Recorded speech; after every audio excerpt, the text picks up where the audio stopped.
Buenos días.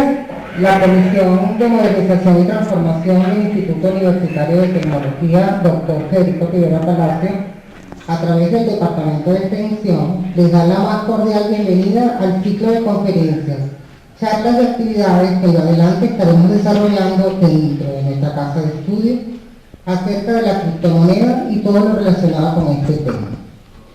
A propósito del lanzamiento, pues, y activación en nuestro país de la moneda peso en el mercado económico internacional.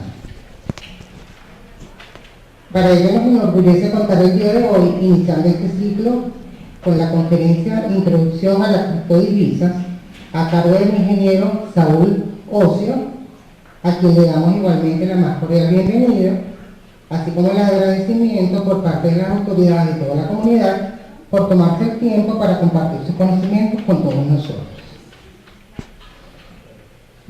Saúl Alexander Ocio Pedrer nace el 13 de junio de 1985 en la ciudad de Caracas. Es ingeniero agrónomo egresado de la Universidad Centro Occidental Lisandro Alvarado. En su etapa de estudiante luchó a través del movimiento Conciencia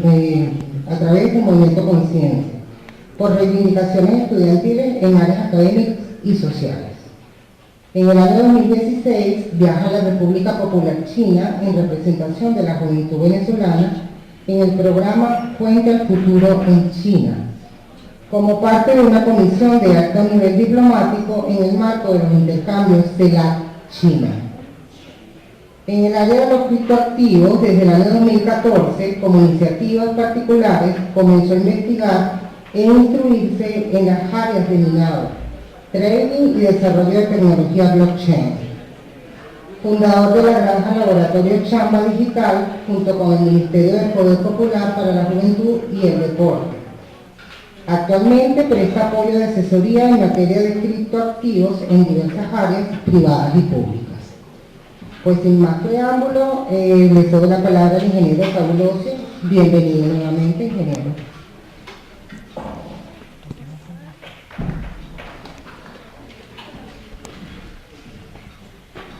Bien, buenos días. Voy a romper un poquito el protocolo académico. Bueno, muchas gracias a las autoridades por la invitación, pero sobre todo un saludo a los estudiantes que son los que le dan vida a la alma mater, y segunda oportunidad que estoy aquí en el IUT, y para mí es un placer poder conversar con ustedes un rato en materia de criptoactivos. Pero hoy vamos a abordar algunos de estos temas. Vamos a comenzar a estudiar qué es el dinero, qué es una moneda en realidad, la coyuntura económica internacional, todo lo que es el sistema financiero global y cómo está la situación financiera a nivel mundial, qué son los criptoactivos, cómo se come eso de los criptoactivos, quiénes son los que pueden entrar en el mundo de los criptoactivos. Venezuela como vanguardia de las criptofinanzas, no es algo nuevo para Venezuela esto de los criptodivisas, ni el minado, ni nada por el estilo, ahí lo vamos a ver. Y bueno, y áreas de desarrollo conexa en la cual la academia tiene un papel fundamental a desarrollar. Y cuando hablo de la academia, no digo los rectores, los decanos, ni los profesores.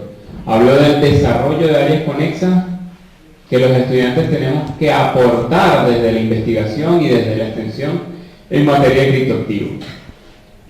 Y lo interesante de aquí es que en materia de criptoactivos puede entrar todo el mundo, porque quien desarrolló las criptodivisas en un principio no fue la academia, no fue una universidad, no fue una escuela de economía, no fue una escuela de informática ni nada por el estilo.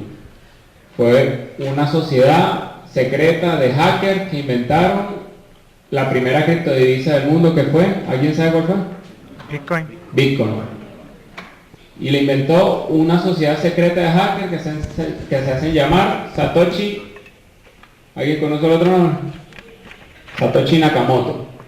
Y esa sociedad secreta utilizó una tecnología que se inventó en los 90, que es el blockchain. E inventaron un medio de pago, y a partir de eso, que era una comunidad de alrededor de 1000 usuarios, fue creciendo este auge hace 9 años, y hoy en día Bueno, tenemos capitalizaciones por encima de los 147.000 millones de dólares al día en Bitcoin. Entonces, hay mucho que avanzar y para ello tenemos que comprender primero qué es el dinero. ¿Cuál es la primera moneda que conoció la humanidad? ¿Alguien sabe cuál es? El oro no. La sal. De ahí viene el nombre salario. Nosotros como especie humana en el planeta tenemos alrededor de 50.000 años, ¿verdad? Pero como civilización tenemos poco más de 5.000 años. Cuando la civilización humana se funda, que se establece, empieza a tener excedentes. Excedentes de lo que cazaba, de lo que criaba, de lo que sembraba y de lo que procesaba. Esos excedentes tienen que ser intercambiados, ¿verdad? Y ese intercambio comenzó por el trueque. Pero el trueque es injusto. No es lo mismo un kilo de carne que un kilo de trigo o un kilo de maíz. Por lo tanto, había que generar algún medio de intercambio porque no todo el mundo cría y no todo el mundo siembra. Y ese medio de intercambio por el cual la humanidad empieza a generar un espacio como lo que se conoce como mercado, el valor de cambio que se utilizaba era la sal. No todo el mundo tiene una mina de sal en el patio, ¿verdad? Entonces la única forma para obtener la sal era intercambiando bienes por la sal y después esa sal por otros bienes, por otros servicios, y así se fue popularizando el uso de la sal. El tenedor de la sal es dueño de la sal y esa sal se la pasaba a otra persona y esa otra persona era tenedor de esa sal que recibía, a intercambio de bienes y servicios según el acuerdo entre las dos personas, ¿verdad? No necesitabas que alguien avalara esa transacción. Ahora, eso es lo que se conoce como moneda. Entonces, ¿cómo podemos definir qué es una moneda? ¿Qué sería una moneda? ¿Quién me lo puede decir? Un medio de cambio. Eso es una moneda. ¿Quién lo avala? ¿Quién no lo avala? ¿Quién usa la moneda? Necesitas dos cosas fundamentales para que exista una moneda: confianza de quienes la usan y intercambiabilidad de la misma. O sea, que tú la puedas cambiar por otras cosas más allá de la simple moneda. Eso es la moneda. Ahora, al pasar de la civilización, en la medida que se iban fundando nuevas formas de organización humana, ese uso de la moneda también fue trascendiendo. Y ya no era la sal. Ya empezaban a hacer fichas que los gobiernos, después que se establece la civilización, empezamos a conocer las formas de gobierno. Los gobiernos empiezan a regular las transacciones que se hacen en los mercados de forma local. Y esa forma de regular es emitiendo una ficha, que inicialmente era fichas en materiales preciosos, sobre todo el oro. La moneda más común empezaron a ser las fichas emitidas por el Imperio Romano, que eran monedas de oro con el troquel del Imperio Romano. Esa fue la moneda que el mundo occidental empezó a conocer de alta intercambiabilidad, porque iba desde Oriente, en el mar Mediterráneo y en lo que hoy conocemos como el Medio Oriente, hasta el Atlántico, y esas fichas eran avaladas por el Imperio Romano. Esas fichas se conocen como monedas acuñadas. El imperio acuña la moneda y permite solamente que los mercados adscritos en el Imperio Romano intercambiaran en esa moneda. De igual forma estaba pasando en otras formas de gobierno que había en el Asia. En América había una moneda que el Imperio Inca utilizaba, que es el espóndilo, que es una concha marina.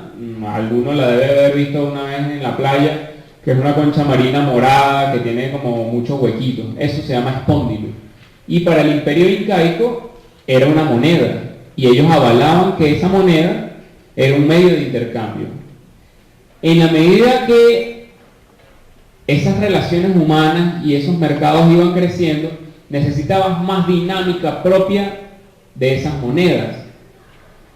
Y esas monedas también eran susceptibles del robo, porque eran del portador. Y más o menos 1100 años después de Cristo, aquí hay católicos, muchos. La población venezolana mayoritariamente es católica. ¿Quién conoce la historia del Camino de Santiago de Compostela? ¿Saben quién es el Camino de Santiago de Compostela? No son tan católicos entonces. Yo no soy católico, pero el Camino de Santiago de Compostela era una peregrinación que los católicos en el Imperio Romano hacían, en el Sacro Imperio Romano hacían, desde Roma hasta Santiago de Compostela en España, en Iberia, en esa época en el Imperio Romano. Y era un camino que era susceptible de muchos robos. Entonces las fichas acuñadas que utilizaba el Imperio Romano, el Sacro Imperio Romano, eran quienes peregrinaban para poder pagar las posadas, los alimentos, para poder llegar a Santiago de Compostela, empezaron a recurrir a una nueva forma de pago que nace en lo que hoy en día se conoce como Alemania, que habían quienes recibían esas fichas de oro y a cambio daban un papel que avalaba que ese oro estaba en las arcas de fulano de tal. Eso lo inventaron los judíos, para que los cristianos católicos pudieran caminar por el Camino de Santiago de Compostela en su peregrinación. Y ese papel daba el crédito y el aval de que las fichas que estaban almacenadas allí podían ser intercambiadas por servicios a lo largo del Camino de Santiago de Compostela en posadas, restaurantes, hasta llegar a Santiago y de igual forma regresar. Quienes recibían ese papel que avalaba que las fichas estaban allí, posteriormente iban a las arcas de estos bancos, que son los primeros bancos, y retiraban las fichas de oro. Esos papeles, que eran privados, se empezaron a conocer como la primera moneda fiduciaria. Las monedas fiduciarias es un papel que avala algún tipo de riqueza para ser intercambiado. Eso es el dinero.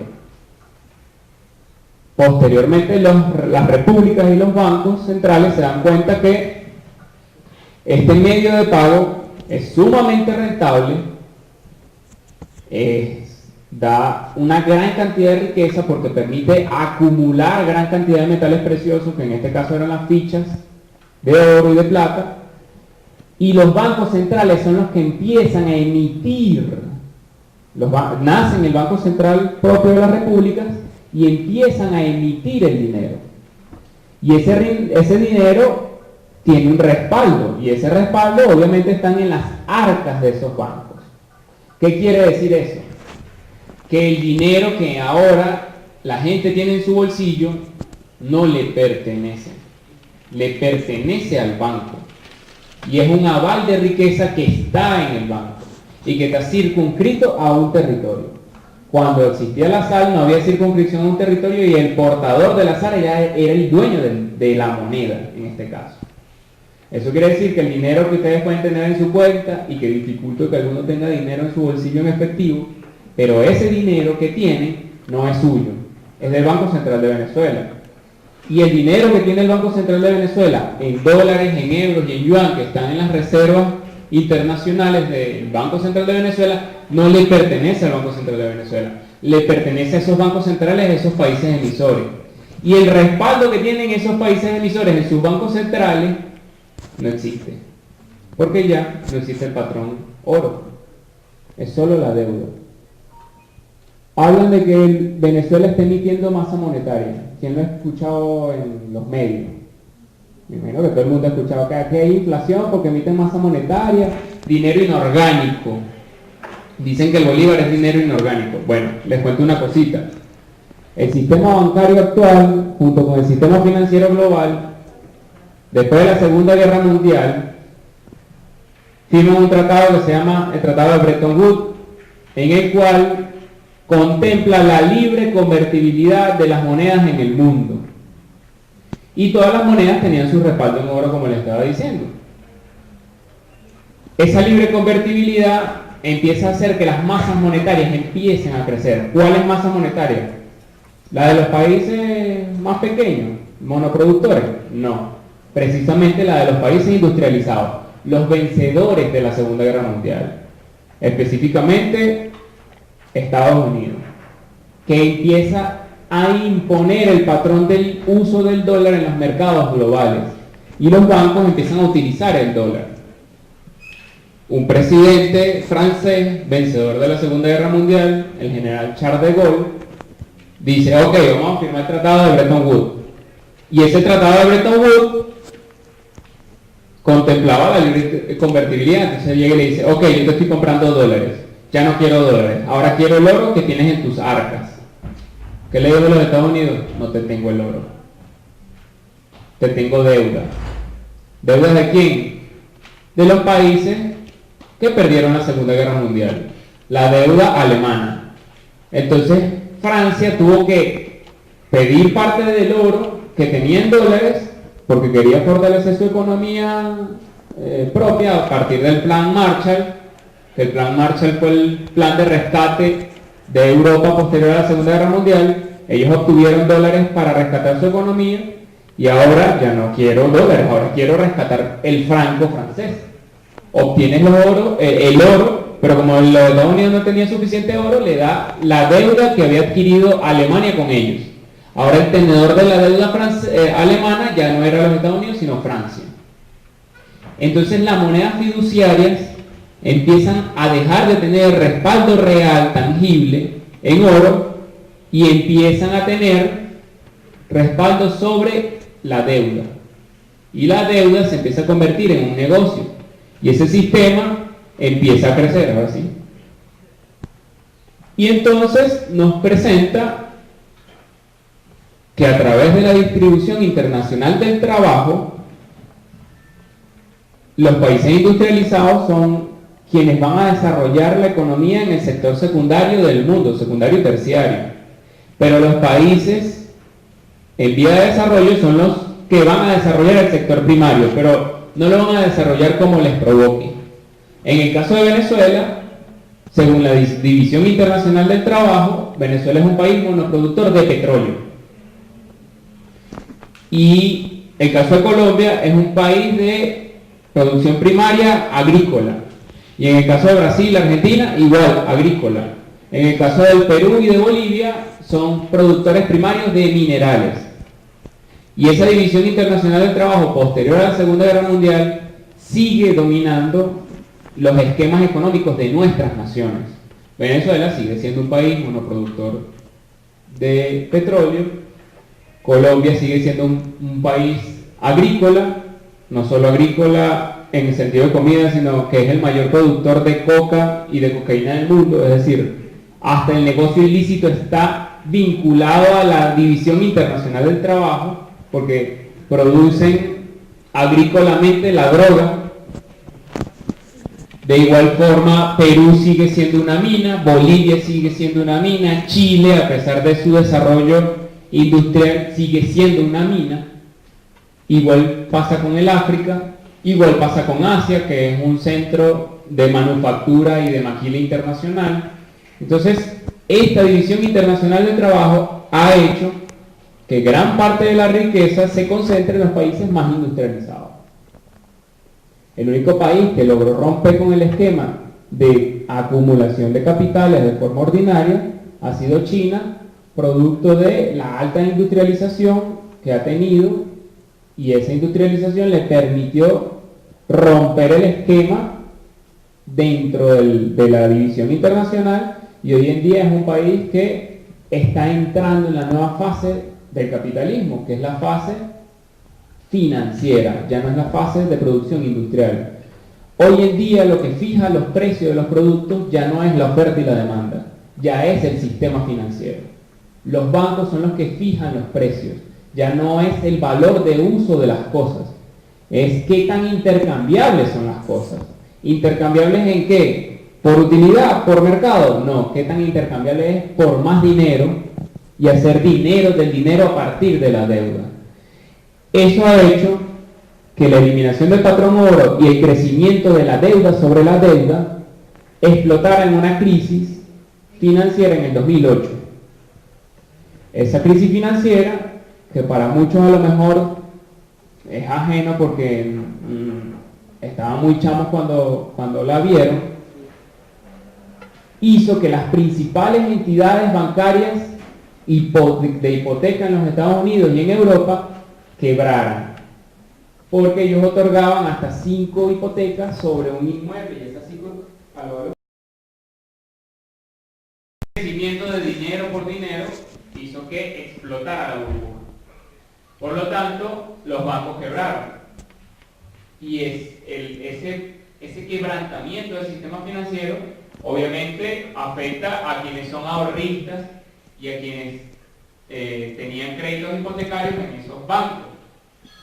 Por primera vez en la historia del sistema bancario mundial, una crisis explotaba en el centro financiero del mundo, no explotaba en la periferia. Cuando hablo de la periferia, hablo de los países subdesarrollados, países monoproductores, que antes habían vivido todas las anteriores crisis. En este caso, la crisis explotaba en el epicentro, precisamente en Wall Street, quien ha hecho dinero del dinero. Eso generó que mucha gente perdiera literalmente todo lo que tenía de la noche a la mañana. Perdieron sus casas, sus carros, sus ahorros, todo. Lo que a su vez generó desconfianza sobre el sistema financiero. ¿Por qué? Porque quiebran los principales bancos del mundo y en vez de rescatar a los ahorristas, el sistema financiero global recurre a rescatar a estos bancos. Y estos bancos a su vez no rescatan a las personas. La pérdida la trasladan a los usuarios del sistema financiero. Y al trasladar esa deuda hacia las personas que lo perdieron todo, precisamente hay como un escurrimiento de la arruga y la gente empieza a dudar del dinero. ¿Cuál gente? Precisamente los que viven en los países más industrializados. Entonces, en el 2008, como les dije, un grupo, una sociedad oculta de hackers empiezan a utilizar una tecnología que había nacido en los años 90, producto de la tercera revolución industrial, que fue la WW, que es lo que se conoce como la tecnología blockchain. Pasa a la siguiente, por favor. Esa tecnología blockchain, déjale. Esta tecnología blockchain que había nacido en los 90 no había sido explotada. No había sido explotada, ¿por qué? Porque precisamente a las grandes empresas de telecomunicaciones y a las grandes empresas WW no les convenía. ¿Por qué? Fíjense, existen 3 tipos de redes. La primera, la centralizada, la que tenemos a nuestra mano. Aquí existe un servidor, ¿verdad? Si no me equivoco.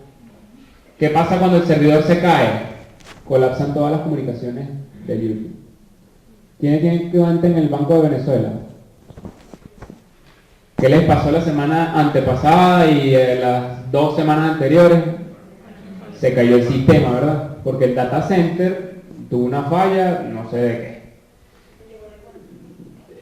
qué. X. Esa falla hizo que ese sistema centralizado de información colapsara. ¿Por qué? Porque tienes un nodo central que conecta toda la información, que es este de aquí, y cada uno de estos puntos somos nosotros. Todos tenemos que conectarnos al nodo central, esperar la respuesta y esa respuesta se emite. No solo así funciona el Banco de Venezuela, así funcionan todas las redes que conocemos de instituciones hoy en día, incluyendo Visa, Mastercard.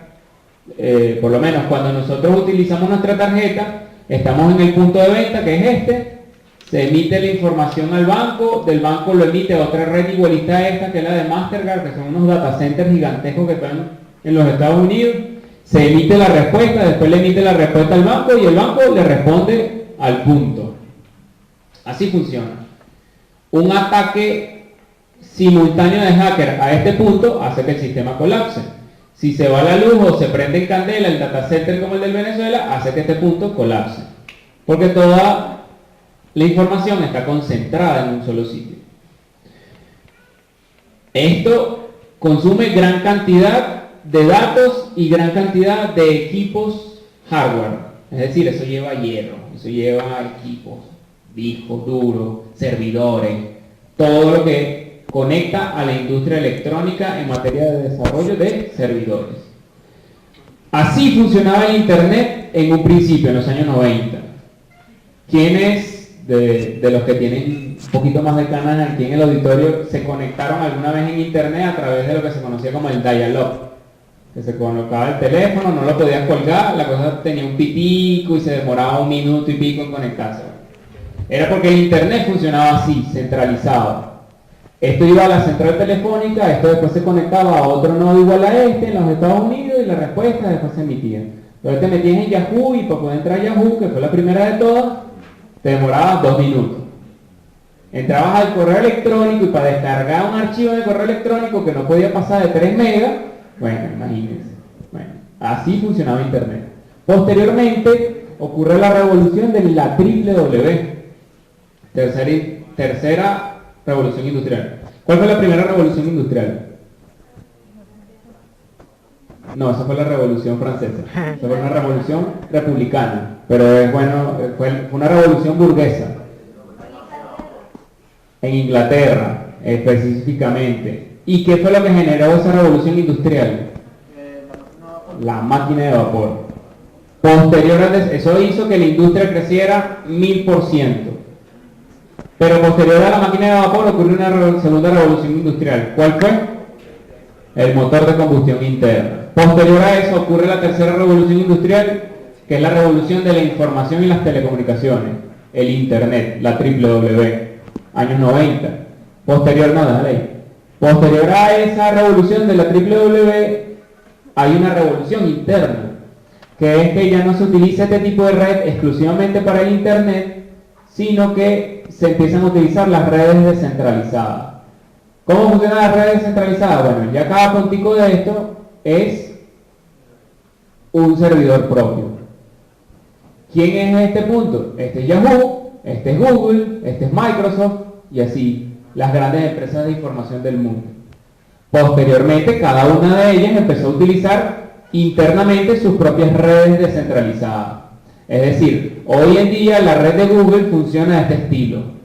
Ellos tienen servidores que uno es espejo del otro y se interconectan entre ellos.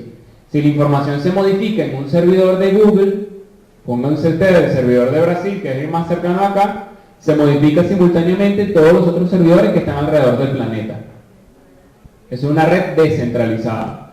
Tienes un usuario maestro que puede modificar la información en toda la red al mismo tiempo. Pero sigue centralizada el manejo de la información en un solo usuario, o los usuarios maestros, que son los administradores.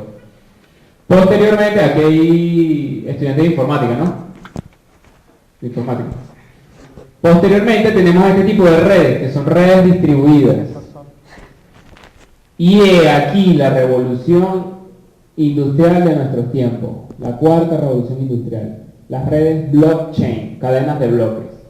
Son redes donde no existen usuarios maestros, no existe el administrador, existe consenso de la comunidad. ¿Cuál comunidad? La comunidad que conforma esa red distribuida. Esta red distribuida, cada punto puede ser un servidor o puede ser una computadora de escritorio.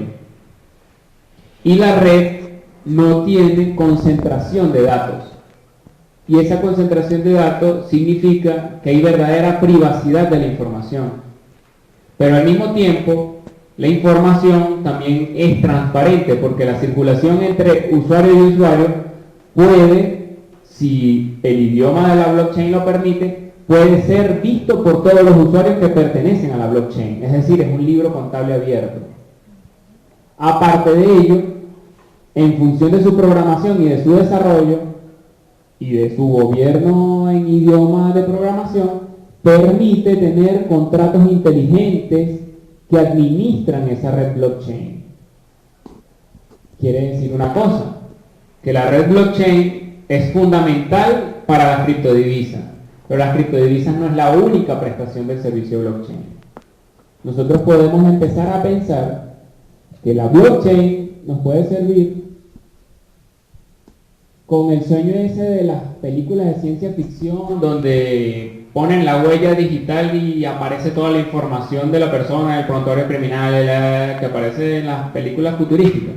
Bueno, eso es posible con la blockchain, porque la información que flota en la blockchain, que está encriptada en la blockchain, puede ser llamada en tiempo real en cualquier parte del mundo, porque es una red que está distribuida, que no necesita grandes flujos de datos concentrados en un sitio, sino son flujos de datos que están totalmente distribuidos por todo el planeta, utilizando la propia red de Internet.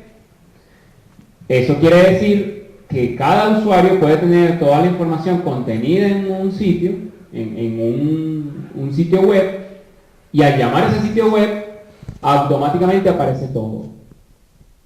Y ese todo también puede ser los pagos. Entonces, en el 2008, 2009, esta sociedad, que es perseguida por el sistema financiero global, porque un hacker no puede comprar, un hacker que está identificado por el sistema de seguridad de los países desarrollados, no puede comprar equipos de alta gama de computación. Lo tienen prohibido para evitar que vuelvan a hackear. Pero ¿cómo saben esos países si alguien compra o no un equipo de alta gama de computación? A través de los bancos. Porque los bancos prenden las alertas cuando un usuario X compra algo en cualquier parte del mundo. Eso es entre comillas. Porque eso es cualquier parte del mundo cuando es el mundo que nos venden como globalizado, pero es el mundo desarrollado. Porque si usted vive en Alemania, usted con su operador bancario puede comprar cualquier cosa en los Estados Unidos. Pero si usted vive en la economía de mercado más abierta de América Latina, ¿cuál es? Chile. Chile es la economía de mercado más abierta de toda América Latina. Si usted desde su banco intenta comprar algo en Amazon en los Estados Unidos, no lo puede hacer. Tiene que recurrir a un operador financiero internacional y ese operador financiero internacional le permite hacer la compra en Estados Unidos. Entonces, ese mundo globalizado que nos vende el sistema financiero global no es tan globalizado. Ahora, este desarrollo y el aprovechamiento de la blockchain hizo que estos chamos, que hay algunos que ni siquiera son profesionales en ningún grado, solo son ratones de computadora, desarrollaran un medio de pago que permitiera evadir el sistema financiero global. Y ese medio de pago es un medio encriptado con un idioma web, y ese idioma web está contenido y avalado por una red blockchain. ¿Qué hacen sobre esa red blockchain? Bueno, como es totalmente transparente la red, se generan unidades encriptadas con una identificación única que se conoce como el hash, H-A-S-H, que es como la huella de la transacción, que es única y es irrepetible. ¿Qué quiere decir esto? Que una ficha digital emitida en una red blockchain, llámese criptodivisa, es imposible de duplicar o de falsificar. ¿Por qué? Porque tiene una huella propia que es el hash. Y ese hash deja una trazabilidad dentro de esa red blockchain. Y esa trazabilidad es totalmente descubierta en el libro contable que la red blockchain le permite a cualquier usuario de esa red poderla revisar. ¿Qué significa eso? Bueno, que el hacker que está en los Estados Unidos quiere comprar un equipo de alta gama que lo están vendiendo en China, habla con otro hacker en China, le envía a través de la red blockchain, que se vale de internet, le envía este medio de pago, conocido como Bitcoin, se lo envía al chino, el chino lo convierte en yuanes, compra el equipo de alta gama y se lo envía al hacker que está en los Estados Unidos. ¿Se enteró el sistema financiero global? No. ¿Por qué? Porque no pasó por los bancos. Ahora, ¿por qué no usa el banco? Porque tienes a blockchain. Blockchain te certifica la transacción. Blockchain dice que esa transacción fue efectiva de tal hora a tal hora, de tal usuario a tal usuario, y pasó por varios niveles de comprobación. Entonces ya no necesitamos el tercero confiable. Ya no necesitamos al judío que recibe la ficha de oro y te entrega el papel. Ya no necesitas el Banco Central que te quita tu dinero, que te lo puede bloquear, que te lo puede retener,